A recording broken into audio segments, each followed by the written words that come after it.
नमो तस्य भगवतो वरहतो सम्मा संबुद्धस्स. श्रद्धासंपन्न बौद्धोपासक उपासिका, पुन्हा एकदा आपलं धम्मसंगायनच्या या क्लासमध्ये स्वागत आहे. आज परत अशा एका ऑनलाईन पद्धतीने आपण धम्मदेसना ऐकणार आहोत. भगवान बुद्धांच्या अनमोल अशा धम्माचा अजून एक भाग आपण या ठिकाणी शिकणार आहोत. मागच्या व्हिडिओमध्ये आपण एक धम्मपद अट्टकथा बघितले, सबदानंग धम्मदानंग जिनाती. त्याचप्रकारे आज आपण जातक अट्टकथामधली एक फार महत्त्वाची अशी एक जातक अट्टकथा बघणार आहोत, ज्यातून बरेच काही प्रश्न तर सुटणार आहेत. त्यावेळेस भगवान बुद्धांच्या हयातीमध्ये भिक्षू संघ किंवा काही लोक कशा प्रकारे वागू लागले की ज्याने भगवान बुद्धांनी काहीतरी भाकीत केलं आणि त्याच्यासाठी ते होऊ नये म्हणून काहीतरी नियमसुद्धा बनवले.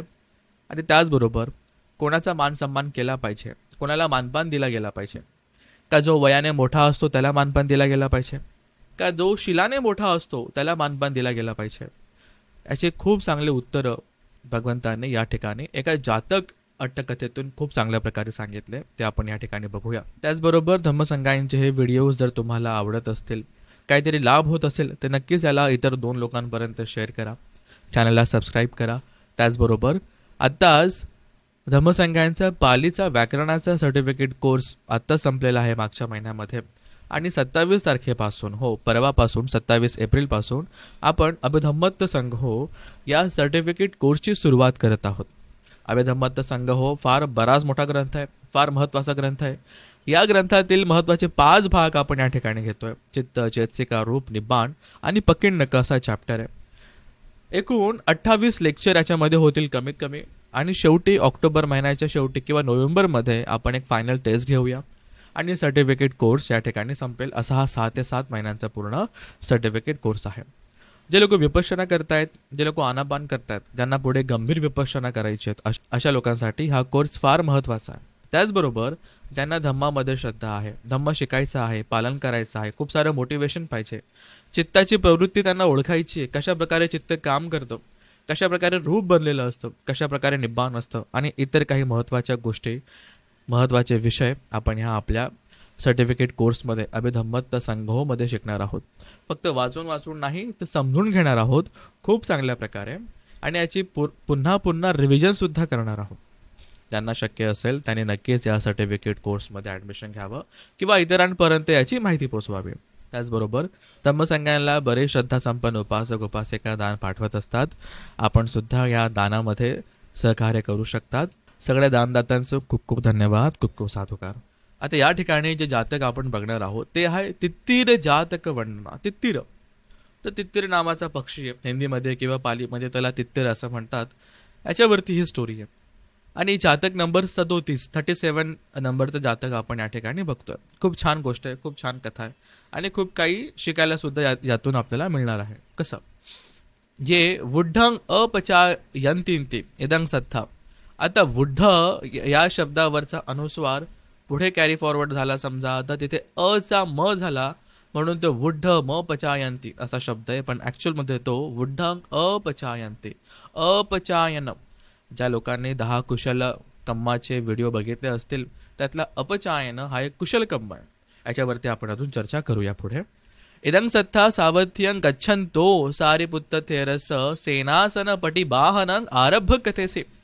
काय झालं, श्रावस्तीला जात असणाऱ्या सारिपुत्त भंतेंना जेव्हा सेनासन म्हणजे झोपण्याची जागा, आसन असतं ते मिळालं नाही, त्याच्यापासून जे वंचित राहिले समजा, अशा वेळेस त्यांना उद्देशून गाथा म्हटली. बघा, एक प्रसंग असा आला की भंते सारिपुत्त यांना बसायला किंवा झोपायला जागा नाही मिळाली आहे. ते बुद्धांच्या कालामध्ये, बुद्धांच्या हयातीमध्ये असताना सुद्धा झालंय. हा तो प्रसंग आहे. ठीक आहे. मग अनाथपिंडिकेन ही विहारं कारयित्वा दूते पेसिते सत्था राजगः निखम्म वैसालियं पत्वा तत्थ यथा अभिरन्तं विहरित्वा सावथिं गमिस्सामीति मग्गं पटिपच्छी. अनाथपिंडिकाने विहार बांधलं श्रावस्तीमध्ये, आणि भगवंतांना त्यांनी दूत पाठवला की बाबा विहार झालेले तुम्ही या. मग राजगृहामधनं हे लोक निघून निखम्म वैसालीवरनं निघत आता कालांतराने आपण श्रावस्तीला पोचूया, बरोबर, असा त्याने विचार करत सगळे भिक्षू लोक आणि बुद्ध हे श्रावस्तीकडे त्यांनी आता पलायन केलेलं आहे, आणि मध्ये मध्ये आराम करत थांबत ते पोचतात. तेन च समयेन छब्बगियानं अंतवासिका पुरतो पुरतो गंत्वा. आता बऱ्याचदा आपण असे लोक बघितलेले असतील की समाजामध्ये किंवा एखाद्या कार्यक्रमामध्ये किंवा विहारामध्ये खूप असं पुढे पुढे करत असतात. ठीक आहे, असतात काही लोक किंवा त्यांचा स्वभाव असतो किंवा मुद्दामून करत असतात. तर असेच काही भिक्षू संघामध्ये काही लोक होते, त्याला छब्बगीय. आता छब्बगीय हे नाव जिथे जिथे तुम्ही ऐकाल ना, तर यांनी कुठे ना कुठे शील पालन करण्यामध्ये किंवा जे नियम आहेत, ओके, किती नियम आहेत भिक्षू संघासाठी, एकूण किती नियम आहेत कोणाला माहिती आहे कमेंट बॉक्समध्ये सांगा. भिक्षुणी संघासाठी किती नियम आहेत विनयामध्ये कोणाला माहिती आहे ते सांगा, नक्कीच सांगा. तर ह्या नियमांचं त्यांनी नेहमी उल्लंघन केलंय, तोडलेले आहेत किंवा त्याला की कुठेतरी त्यांनी असं लूप होल बघितला आणि तसं काहीतरी केलं. तर असे हे थोडे आगाऊ किंवा थोडंसं शील शील तर कुठेतरी विनय तोडणारे असा हा एक संघ होता. आता हे पुढे पुढे जाऊन काय करायचे, थेरानंग सेना सनेसु अग्गहितेसेव इदं सेनासनं अम्हाकं उपजायस इदं आचर्यस इदं अम्हाकं एव भविष्यति. काय करायचे, पुढे पुढे जायचे आणि जागा सांभाळून घ्यायचे. तसं बऱ्याचदा आपण लग्न कार्यामध्ये म्हणा किंवा इतर ठिकाणी जेवणाच्या ठिकाणी बघत असतो की जसं लोक जागा सांभाळण्यासाठी घाई करत असतील समजा, तसंच या ठिकाणी हे संघामध्ये काही भिक्षू करत आहेत की हो लवकर लवकर जाऊन जागा सांभाळून घ्यायची. अरे ही जागा माझी आहे, ही जागा माझ्या मित्राची आहे, ही जागा आमच्या उपाध्यायांची, असं करत करत सगळं सांभाळून घ्यायचे. आणि झालं काय, तेव्हा नंतर पश्चागता थेरा सनासनानी न लभते, आणि मागे येणाऱ्या भिक्षू संघासाठी कधी कधी जागा राहत नसे. मग सारीपुत्त थेरसपी अंतवासिका थेरस सेनासनांग परिये संता न लभेसो. आणि सारीपुत्त थेरांचे जे शिष्य होते त्यांना सुद्धा कधी कधी भंतेंसाठी, सारीपुत्त भंतेंसाठी जागा त्यांना मिळाली नाही. मग थेरो सेनासनं अलभंतो सत्थु सेनासनस्य अविदूरे एकस्मिन् रुक्कमूले निसज्जाय च चंकमनेन च रत्तिंग वितीनामेसे.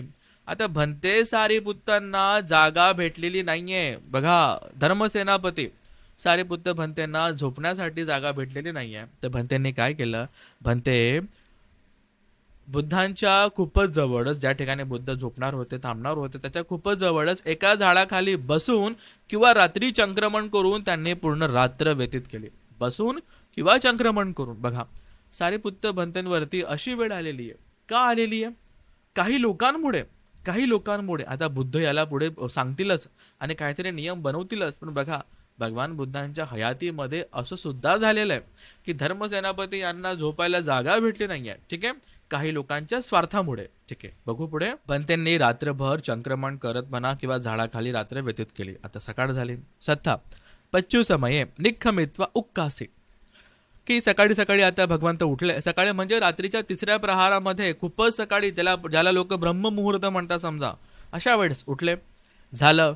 आणि निखमित्वा उक्कासी, जसं आपण सकाळी उठल्यानंतर असा आवाज करू तसं भगवंतांनी थोडा आवाज केला. आणि झाडाच्या म्हणजे त्या झाडाच्या मागे भंते असतील तर भंतेंनी पण थोडा असा आवाज केला. मग को एसो, भगवंताने विचारलं कोण आहे तिथे. अहंग भंते सारीपुत्त, भगवंत मी सारीपुत्त आहे. Sariputta among वेलाय इध king करोसी. आता ह्या वेळेला म्हणजे सकाळी सकाळी तुम्ही इथे काय करताय, तुम्ही ह्या वेळेला इथे काय करतायत. सो तंग पवत्तिंग आवरोचसी. मग भंत्यांनी सगळं सांगितलं की असं असं जागा नाही मिळाली, मी रात्रभर इथे थांबलो, इथे बसलो म्हणून. सत्ता थेरस वचनं सुत्वा. आता भगवंताने ते ऐकलं. भगवंतांना वेगळाच विचार आला, अरे असं कसं. इदानी ताव मयी जिवंत एव, की मी जिवंत असतानाच माझ्या हयातीमध्ये भिक्खू अय्यमय्यं अगारवा, भिक्षू लोक एकमेकांना गौरव करत नाहीये, त्यांना मान सन्मान देत नाहीये. अपतिस्ता, एकमेकांबद्दल प्रीती उत्पन्न करत नाहीये, प्रसन्न होत नाहीये, आणि अशा प्रकारे विहरंती, अशा प्रकारे राहत आहेत. खूप चुकीचं आहे. परिनिब्बुते किंगनुखो करिसंती, माझ्या गेल्यानंतर, माझ्या परिनिब्बानानंतर हे लोक काय करतील. आवजनतेस धम्म संवेंक उदपाती. मग भगवंतांना खूप मोठा प्रश्न पडला की जर माझ्या हयातीमध्ये असताना धर्मसेनापती यांना जर अशी अवस्था जर प्राप्त होते, समजा त्यांना त्रास होतोय, तर मी गेल्यानंतर काय करतील. भगवंतांना खूप मोठा विचार आला आणि हे चुकीचं आहे कुठंतरी असं त्यांना वाटलं. मग सोपभाताय रत्तिया भिक्खू संघस्थ सन्निपाता पेत्वा भिक्खुंग पुच्छी. मग सकाळ झाली, सगळ्यांना एकत्रित केलं. सच्चन कीर भिक्कवे, भिक्षूंनो हे खरंच आहे का? छब्बगीय भिक्को पुरतो गंथवा थेरानंग भिक्कुनंग सेनासनंग पटिबाहंती. की हे जे छबग्गीय भिक्षू आहेत हे पुढे पुढे करून पुढे जाऊन त्यांनी इतर भंत्यांचं यांनी आसन सुद्धा गहाळ केलेत. असं झालंय का? सगळे म्हटले हो हो भंते, असंच झालंय. मग ततो छबग्गीये गरहित्वा धम्मिंग कथं कत्वा भिक्कुंग आमंत्रेसे. म्हणजे छबग्गीय भिक्षू होते ना, त्यांना झापलं, त्यांना रागवलं की हे चुकीचं आहे. मग नंतर पुढे त्यांना धम्मकथा सांगितली. बरोबर. मग भगवंत पुढे म्हटले कोनुखो भिक्कवे. आता भगवंत या ठिकाणी प्रश्न विचारतायत. कसला प्रश्न विचारतायत? कोनुखो भिक्कवे अग्गासनं अग्ग उदकं अग्ग पिंडं अर्हती. की सगळ्यात पहिले कोण असा व्यक्ती की जो डिझर्व करतो, की ज्याला सगळ्यात पहिले आसन भेटलं पाहिजे, पाणी वगैरे भेटलं पाहिजे, त्याचबरोबर पिंडपात वगैरे इतर गोष्टी त्याला सगळ्यात पहिले भेटलं पाहिजे, असं कोण डिझर्व करतं? मग आता सगळे भिक्षू उत्तर देत आहेत. बरोबर. काही अरहंत असतील, काही अरहंत नसतील, तर सगळ्याच प्रकारचे त्या ठिकाणी उत्तरं येत आहेत. कोणी म्हणतंय एकच, कोणी म्हणतंय खत्तीय कुला पब्बजितो, जो क्षेत्रीय कुळामधनं आलेला आहे त्याला आधी भेटलं पाहिजे म्हणे. कोणी म्हणतो ब्राह्मण कुला, जो ब्राह्मण कुळातनं आलाय त्याला आधी भेटलं पाहिजे म्हणे. मग कोणी गहपती म्हणजे कोणी व्यापारी असेल तर त्याला आधी भेटलं पाहिजे. मग कोणी असं म्हणतंय विनयधरो, कोणी विनयधर असेल, कोणी धम्म कथिको, कोणी धम्म सांगणारं असेल त्याला भेटलं पाहिजे. मग कोणी पठमझान द्वितीय तृतीय चतुर्थ, अशा प्रकारे लोक म्हणू लागले. अजून उत्तर येऊ लागले. कोणी स्वतःपन्न असेल, सगदागामी असेल, अनागामी असेल, अरहंत असेल किंवा तेविज्य असेल, छडभिज्ञ असतील, या सगळ्यांना म्हणजे असं विभिन्न प्रकारचे उत्तर त्या ठिकाणी येऊ लागले. एवं तेही भिक्खुही अत्तनो रुचि वसेन अग्गासनं आदि रहानं कथित काले सत्ता आहं. काय केलं मग भिक्षूंनी? त्यांच्या रुचीप्रमाणे, त्यांच्या म्हणण्याप्रमाणे त्यांनी सांगितलं की बाबा यांना आधी भेटलं पाहिजे.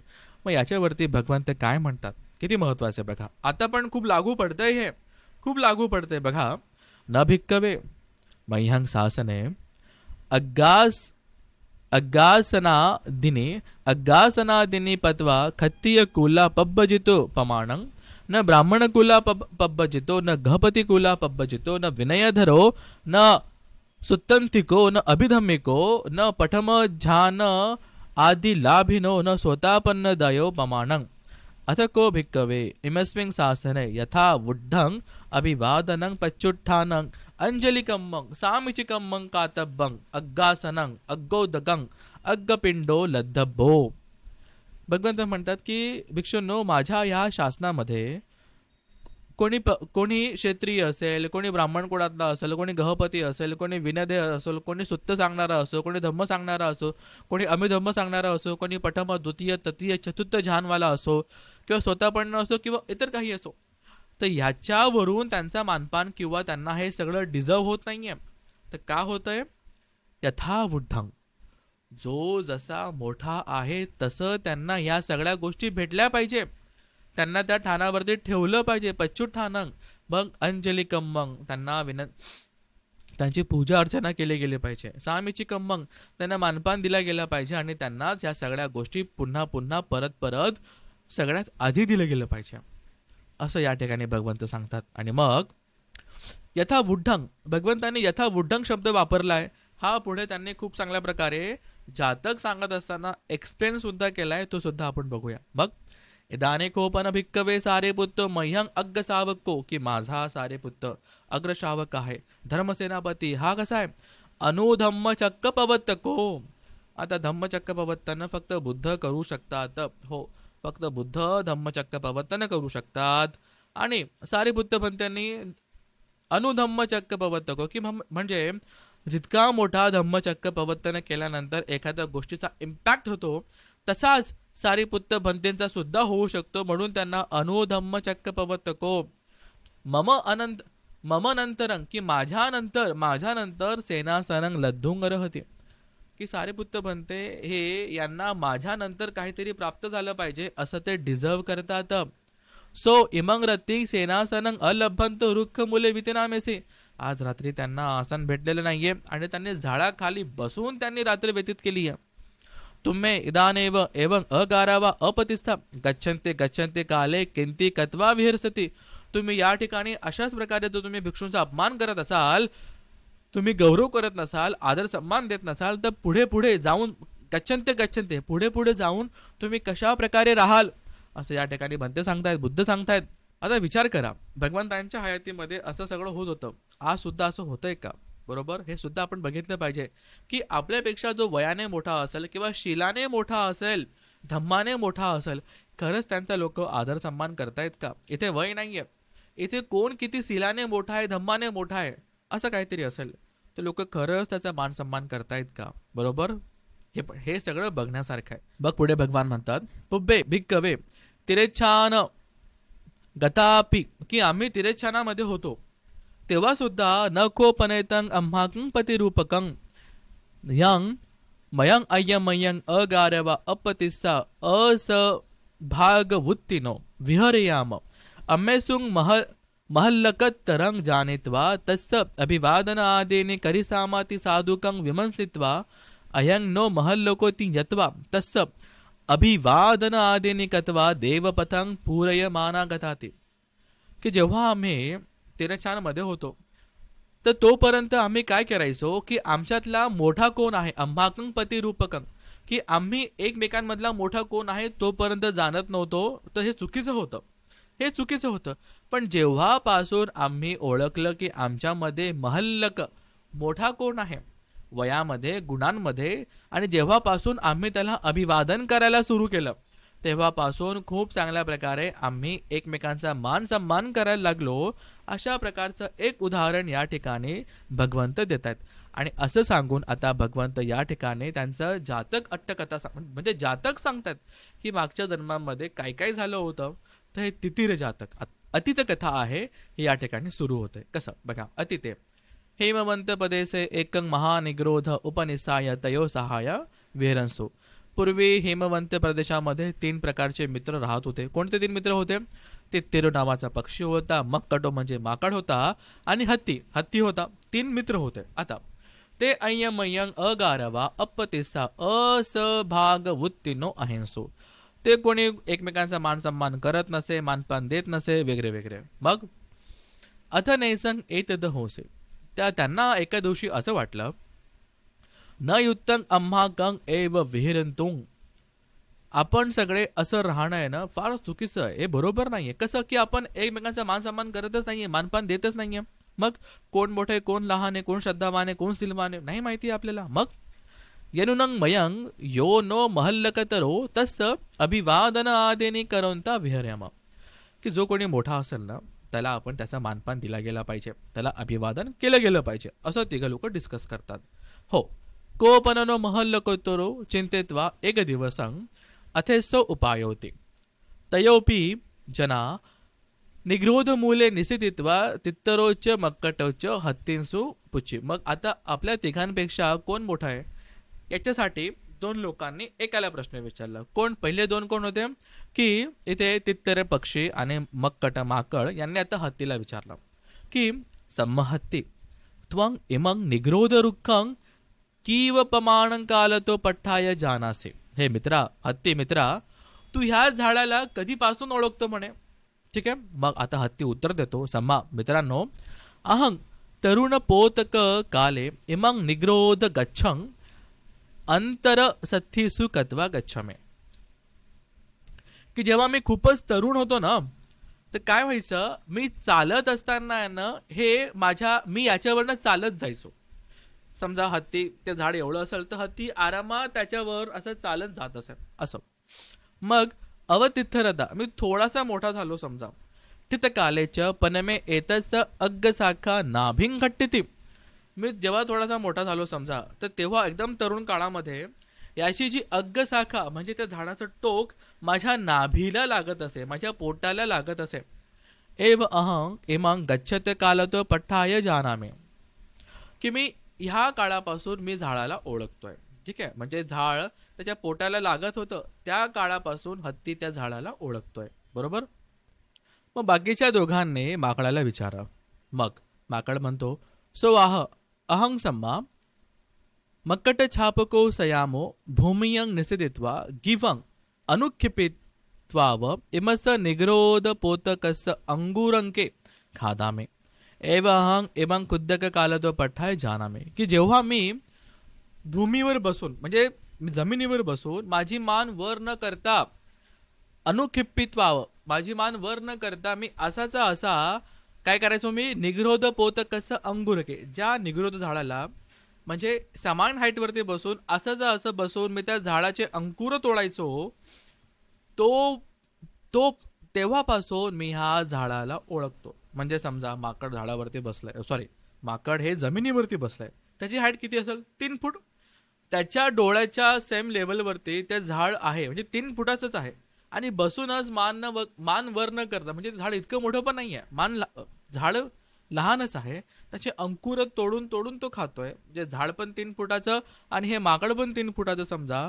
त्या काळापासून मी ह्या झाडाला ओळखतोय असं या ठिकाणी माकड सांगतोय. मग पुढे आता तित्तीर यांना विचारलं. मग तित्तीर काय म्हणतो बघा. सम्मा पुब्बे असुकस्मिं नामठाने महानिग्रोध रुक्खो अहोसे अहं तस्य फलानि खादित्वा इमेसं ठानं वच्चं पाते सिंग ततो एस रुखो जातो. की मित्रांनो पूर्वी आहे ना त्या ठिकाणी असं एक मोठं असं निग्रोध वृक्ष होतं, वडाचं झाड होतं फार मोठं, त्या ठिकाणी होतं. तिथे जाऊन मी त्याचे काही बिया किंवा त्याचे काही बीज खाल्लेत आणि ते बीज खाल्ल्यानंतर मी इथे येऊन मी विष्ठा केली आणि तेव्हा तो एस रुखो जातो आणि त्यातून हे वृक्ष मोठं झालं, उत्पन्न झालं. एव अहं इमं अजात कालतो पठाय जानामे तस्मा अहं तुम्हेही जातिया महलकतरो. की मित्रांनो इथे जेव्हापासून इथे झाड नव्हतं ना तेव्हापासून मी या झाडाला या ठिकाणी ह्या जागेला मी बघतोय. तिकडनं मी काही बीज खाऊन इथे येऊन मी विष्ठा केली असेल आणि त्यातूनच ही झाड या ठिकाणी उगवलेलं आहे. तेव्हापासून मी ह्या झाडाला ओळखतो आणि म्हणून मी सगळ्यात आधी ह्या झाडाला ओळखतो म्हणून तुमच्यापेक्षा मी मोठा आहे, श्रेष्ठ आहे असं. मग तंग तवंग बुत्ते मक्कटोच हत्तीच तितर पंडितंग अहंसु. अरे मग तितर तर आमच्यापेक्षा मोठा आहे, श्रेष्ठ आहे. मग तितर पंडित म्हणजे तुम्ही मोठे आहात, तुम्ही श्रेष्ठ आहात म्हणून सम्मंग त्वंग अम्मेही महल्लकतरो. की मित्रा तुम्ही आमच्यापेक्षा मोठे आहात, आदरणीय आहात. इतो पठाय मयंग तव सत्कार गरुकार मानन वंदन पूजनीयानि चेव. की आता आम्ही तुमचा आदर सत्कार केला पाहिजे, मान सन्मान दिला पाहिजे, तुम्हाला वंदन केलं पाहिजे. अशा प्रकारे मग अभिवादन पच्चू ठानंग अंजली कम्मंग वगैरे वगैरे. की अशाच प्रकारे आम्ही तुमचं अभिवादन केलं पाहिजे, मान सन्मान केला पाहिजे वगैरे. ठीक आहे. ओवादेच ते ठसाम तंगपन इतो पठ्ठाय अम्हा कंग ओवाद अनुशासनिंग ददयामे. की आता तुम्ही मोठे आहात, श्रेष्ठ आहात, तुम्ही जसं सांगाल तसं आम्ही करूया असे बाकीचे हत्ती आणि माकड म्हणतोय. मग ततो पठ्ठाय तित्तरो ते संग ओवादंग अदासी. आणि जसं तुम्ही सांगाल तसं आम्ही करू. आणि त्याच्यानंतर तित्तरो त्यांना आदेश देऊ लागला किंवा 2 चांगल्या गोष्टी सांगू लागल्या. कोणत्या चांगल्या 2 गोष्टी बघा. आता बोधिसत्व आहेत आणि बोधिसत्वाचे मित्र आहेत. बोधिसत्व कुठल्याही योनीमध्ये जावो, बोधिसत्व पुण्यकर्म करतातच, सील पालन करतातच, मग इथे आणि इतरांना मोटिवेट सुद्धा करतात. मग कसं सीलेसु पतिष्ठापेसी स्वतः तितर शिलामध्ये प्रतिष्ठित होऊन काय करतात, संयमपी शिलानी समाधी. आपण पण शिलामध्ये प्रतिष्ठित होतो आणि आपल्या मित्रांना पण सांगतो की तुम्ही शिलाचं पालन करा. कल्याण मित्र असाच असतो, हा धम्म झाकून ठेवत नाही, इतरांना धम्म सांगेन, त्यांना समजावून सांगेल, त्यांच्या मागे लागेल की शील पालन करा, दान करा, पुण्यकर्म करा, असा कल्याण मित्र असतो. तसंच स्वतः सील पालन करून इतरांना सुद्धा सील पालन करायला लावतो इथे तितर. मग ते तयोपी ते 3 जना पंचेसु शिलेसु पतिष्ठाय अय्यमय्यं सहगारवा सप्पतिस्सं सभागवुत्तिनो हुत्वा जीवित परियोसाने देवलोक परायण आहेसो. मग त्यांनी पूर्ण आयुष्यभर त्यांनी एकमेकांचा मान सन्मान केला, त्यांनी पंचशिलेचं पालन केलं, एकमेकांना मानपान दिला, मान सन्मान दिला आणि त्यांचं हे जीवन संपल्यानंतर देवलोक ते देवता लोकांपर्यंत पोहोचले. बघा, फक्त पंचशिलेचं चांगलं पालन केल्यामुळे. हो, दानशील भावना, दान दिल्यामुळे, सील पालन केल्यामुळेच आपण खूप वरती पण जाऊ शकतो, देवता लोकांपर्यंत पण जाऊ शकतो, फक्त सील पालन केल्यामुळे. बरोबर. एक धम्मपद अट्टकथा होती, पती पूजिका म्हणून. तर ती आठवा. कशा प्रकारे फक्त पतीची सेवा करून, शील पालन करून आणि भिक्षू संघाला दान धर्म करून कसं तिचा जन्म लगेच 33मध्ये होतो, हे आपण एका धम्मपद अट्टकथेमध्ये सुद्धा बघितलेलं आहे. ठीक आहे. मग पुढे भगवंत म्हणतात, तिरेछान कथा अय्यमय्यं स गारवा सपतीसा विहरंसुंग तुम्हे एवं स्वाख्याते धम्म विनये पबजिता कस्मा अय्यमय्यं अगारवा अपतिसा विहरत. की तिरेछानमध्ये गेल्यानंतर सुद्धा आम्ही एकमेकांचा मान सन्मान करायचो. तिरेछानमध्ये असताना, पशु प्राणी असताना सुद्धा ना.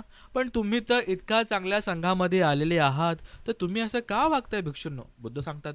आणि मग भगवंत नियम बनवतात की अशा प्रकारे जर कोणी मोठ्या व्यक्तीचा मान सन्मान करत नसेल, पुढे पुढे करत असेल, तर त्याला आपत्ती दुःखट होईल, अशा प्रकारे नियम सांगतात. आणि मग पुढे गाथा म्हणतात, ये वुड्ढ म पचायन्ति नरा धम्मस कोविदो दिठ्ठेव धम्मे पासंसा संपरायेच सुगती. जसं ये वुड्ढंग अपचायन्ति, अपचायन 10 कुशल कर्मातला एक आहे. मोठ्यांचा, आई वडिलांचा, गुरुजनांचा मान सन्मान करणं, त्यांची सेवा करणं, अपचायन आणि वेयावच्च 2 कुशल कर्म आहे, त्यातलं एक अपचायन. ये जे लोक वुड्ढांग, जे लोक मोठ्यांचे, मोठे कोण, जे वयामध्ये मोठे आहेत आणि जे शीलामध्ये मोठे आहेत, अशा लोकांचा जे लोक मान सन्मान करतात, आदर करतात, त्यांची सेवा करतात. नरा धम्मस कोविदो, ते नर, ते लोक धम्माला जाणतात. कोविद, कोविद खूप छान शब्द आहे. कोविद म्हणजे जाणणारा, त्याला सगळं माहिती असा. दिठ्ठेव धम्मे पासंसा, दिठ्ठेव धम्मे, या धम्माला बघून, म्हणजे संवादिठ्ठी खूप चांगल्या प्रकारे बघून जो धम्माला खूप चांगल्या प्रकारे समजतो, अंगीकारतो. संपराये, ह्या जीवनाच्या नंतर सुद्धा, म्हणजे परलोकामध्ये सुद्धा सुगती, त्याला सुगतीची प्राप्त होते. अशा प्रकारे मग अट्टकथेमध्ये खूप चांगल्या प्रकारे एक्सप्लेन केलेलं आहे की कशाला आपण म्हणतो की वुड्ढ. तर वुड्ढ 3 प्रकारचे वुड्ढ, म्हणजे तीन भागांमध्ये व्यक्ती मोठा असू शकतो. एक तर जाती वुड्ढो, म्हणजे जन्माने मोठा असू शकतो, जातीने. एखाद्या व्यक्ती जातीने, हो, तेव्हा पण आपल्याला 4 वर्ण चांगल्या प्रकारे दिसतात. बरोबर. ब्राह्मण शब्द येतात, क्षत्रिय शब्द येतात, वगैरे वगैरे. कोणी वयाने मोठा असेल, हो, वयाने मोठा आहे, पण कोणी गुणाने मोठा आहे, गुणवुड्ढो. बरोबर. 7 वर्षाचा व्यक्ती पण अरहंत झालेले आहेत. बरोबर. आपण त्रिपिटकामध्ये वाचतो. बरोबर. अनागामी आहे, स्वतःपन्न आहे, अरहंत आहे, वगैरे वगैरे. अशी लोक जे त्यांच्या गुणांनी मोठे आहेत, शील संपन्न आहेत, बरोबर, अशा लोकांचा मान सन्मान केला गेला पाहिजे. मग या ठिकाणी जातक अट्टकथेमध्ये खूप चांगल्या प्रकारे सांगितलं की जेव्हा वुड्ढो या शब्दाचा अर्थ येतो ना, तेव्हा तो वयाने मोठा आणि शीलाने मोठा या अर्थाने घेतला गेला पाहिजे. मग आपण या ठिकाणी काय घेतलं पाहिजे की कशा प्रकारे की आपण धम्माच्या मार्गावर चालत असताना आपल्याला कळतं की कोण वयाने मोठं आहे. आपले गुरुजन आहे, आपले आई वडील आहे, कोणी आपले कल्याण मित्र असेल, त्यांना पाहिजे तसा मान सन्मान दिला गेला पाहिजे, त्यांची सेवा केली गेली पाहिजे. 10 कुशलकर्मापैकी एक कुशलकर्म आहे हे. आमच्या क्लासमध्ये आम्ही मार्च महिन्यामध्ये दशकुशलकर्माचं अधिष्ठान घेतलं होतं. बरेच लोकांनी ते दशकुशलकर्म पूर्ण केले, चार्ट बनवले, त्याला कंप्लीट केलं. तुम्हाला साईडला फोटो असेल दिसत. खूप चांगल्या प्रकारे बरेच लोकांनी दशकुशलकर्म करण्याचा प्रयत्न केला, अधिष्ठान पूर्ण केलं. त्यातलं एक कुशलकर्म जे होतं अपचायन, जे आपण या ठिकाणी बघतोय. मग आणि याचा जर कोणी अशा प्रकारे मोठ्यांचा मान सन्मान करत असेल, जेठ्ठ अपचायन धम्मस कोपितो, मोठ्यांचा मान सन्मान करत असेल, कोण मोठे, जे वयाने मोठे आहेत, जे शीलाने मोठे आहेत, धम्माने मोठे आहेत, असे लोक. तर संपरायेच सुगतिंग, की हे संपराय, हे जीवन नष्ट झाल्यानंतर पुढच्या जीवनामध्ये त्यांना कुशल गती प्राप्त होईल, अजून चांगल्या ठिकाणी उत्पन्न होतील, अजून कुशल लोकांमध्ये उत्पन्न होतील. अशा प्रकारे हे आपण या ठिकाणी पाहिलं. बरोबर. जे वयाने मोठे आहेत, जे शीलाने मोठे आहेत, अशा लोकांचा मान सन्मान केला गेला पाहिजे. आणि अशा प्रकारे खूप चांगल्या प्रकारे आपण ही जातक अट्टकथा बघितली. आणि पुढे असं म्हणतात की जो हत्ती होता ना, तो मोगलांपंते होतात. जे माकड होते ते सारीपुत्त होते आणि जो तित्तर पक्षी होता तो सगळ्यात मोठा होता, तो तर मीच होतो. असं या ठिकाणी भगवंत आपल्याला या ठिकाणी जातक अट्टकथेमध्ये, ही जी जातक अट्टकथा आहे या ठिकाणी मित्रांनो आपण बघितले. आता या ठिकाणी आपल्याला घेण्यासारखं काय, तर भगवान बुद्धांच्या हयातीत असताना सारीपुत्त बनते धर्मसेनापती यांना बसायला झोपायला जागा मिळत नाहीये. धर्मसेनापती झाडाखाली बसून किंवा झोपून किंवा कसं तरी चंक्रमण करून ते त्यांचं रात्र व्यतीत करतायत. धर्मसेनापती का? काही लोकांच्या स्वार्थामुळे. बरोबर, काही लोकांच्या स्वार्थामुळे. आज सुद्धा असं होतंय का? काही लोकांच्या स्वार्थामुळे, काही लोकांच्या पुढे पुढे करण्यामुळे श्रद्धावान सिलवान लोक हे मागे घसत चाललेत. बरोबर, असं काही होतंय का? बघा आपल्या आसपास असं काय होतंय का? ठीक आहे. आणि बुद्ध म्हणतात कोणाचा मान सन्मान केला गेला पाहिजे. बरोबर, कोणी जातीने मोठा आहे, कोणी जातीने मोठा आहे म्हणून कोणाकडे खूपच धन आहे, लगेच कोणीतरी व्यक्ती येतो, लगेच पुढे बसून जातो का? त्याच्याकडे पैसा आहे, पाणी आहे, समाजामध्ये त्याची वावा होते का? तो एखाद्या मोठ्या पदावरती आहे म्हणून समाजामध्ये लोक त्याला वावा करतात का? तो एखाद्या मोठ्या पदावरती आहे, शिकला सवरलाय, मोठा झालाय, अशा लोकांना पुढे पुढे मान सन्मान दिला जातो म्हणून असं नाही. अशा लोकांचा मान सन्मान केला गेला पाहिजे जो वयाने तर मोठा आहे, पण जो शीलाने मोठा आहे. मग त्याचं वय किती आहे ते मॅटर नाही करत, तो किती शिकलाय, किती मोठा आहे, किती श्रीमंत आहे ते मॅटर नाही करत, तो शीलाने किती मोठा आहे, तो धम्माने किती मोठा आहे, अशा लोकांचा मान सन्मान केला गेला पाहिजे. बरोबर, पुढे पुढे करणाऱ्या काही लोकांमुळे बनते सारीपुत्तांना वरती अशी एक रात्र आली समजा. आज हे असं होतंय का? सिलवान लोक ज्यांना पुढे पुढे करायची गरज नसते किंवा जे करत नाही तो त्यांचा धम्म असतो, त्यांना पुढे पुढे करावंसं वाटत नाही, पण हे लोक असे मागे होऊन जात आहे का, असा सुद्धा विचार केला गेला पाहिजे. पण हे फक्त श्रद्धावान आणि सिलवान लोकांना समजेल, बाकीच्या लोक इथपर्यंत आलेच नसतील. आणि खूप लोक असो, धम्म सगळ्यांसाठी नसतो, धम्म शिलवान आणि श्रद्धावान लोकांसाठी असेल. आणि ही जी धम्मपद आणि ही जी जातक अटकथा आपण या ठिकाणी बघितली, ही पण मोजक्याच लोकांना समजेल त्यांच्यामध्ये श्रद्धा आहे, सिलवान आहे. ठीक आहे. आणि सिलवान लोकांना खरं तर पुढे पुढे करायची गरज पण नसते, त्यांचं कीर्ती सिद्ध वाढत जातं. आयु, वर्ण, सुख, बलो आणि कीर्ती, त्यांचा मान सन्मान आपोआप वाढत जातो. त्यांना कुठे कुठे पुढे पुढे करायची गरज नसते. असो, आज या ठिकाणी आपण बघितलं की कशा प्रकारे मोठ्यांचा मान सन्मान केला पाहिजे, सिलवान लोकांचा मान सन्मान केला गेला पाहिजे, असं आपण या ठिकाणी या जातक अट्टकथेमध्ये मित्रांनो शिकलोय. जर तुम्हाला यातून काही लाभ होत असेल तर नक्कीच याला अंगीकारा. अपचायन दसकुशल कर्म खूप चांगल्या प्रकारे पालन करायचा प्रयत्न करा. या ठिकाणी आपण जे जातक अट्टकथा वाचून जे काही पुण्य कमवलं आहे ते पुण्य आपण सगळ्यांना समर्पित करूया. आपल्या गुरुजनांना, आपल्या आई वडिलांना सगळ्यांना पुण्यानुमोदन करूया. त्याचप्रकारे जे जे लोक धम्मसंघांना दान पाठवत आहेत, माझं मनोबल वाढवत आहे, त्या सगळ्यांना खूप खूप पुण्यानुमोदन, खूप खूप साधुकार. आपण सुद्धा या दान कार्यामध्ये सहभागी होऊ शकतात. आज ही धम्मकथा सांगून जे काही पुण्य मी कमवलेलं आहे ते पुण्य आपल्या सगळ्यांना प्राप्त हो, गुरुजनांना प्राप्त हो, देवतागणांना प्राप्त हो, भिक्षू संघाला प्राप्त हो, सगळ्या गुणवान सिलवान लोकांना प्राप्त हो, कल्याण मित्रांना प्राप्त हो. आपल्या सगळ्यांचं मंगल हो, आपल्या सगळ्यांचं कल्याण हो. मित्रांनो, तुमचं माझं आपल्या सगळ्यांचं मंगल हो. अरहंतांचे दर्शन हो, बुद्धांचे दर्शन हो, निब्बान सुख लाभ हो. साधू साधू साधू साधू साधू साधू.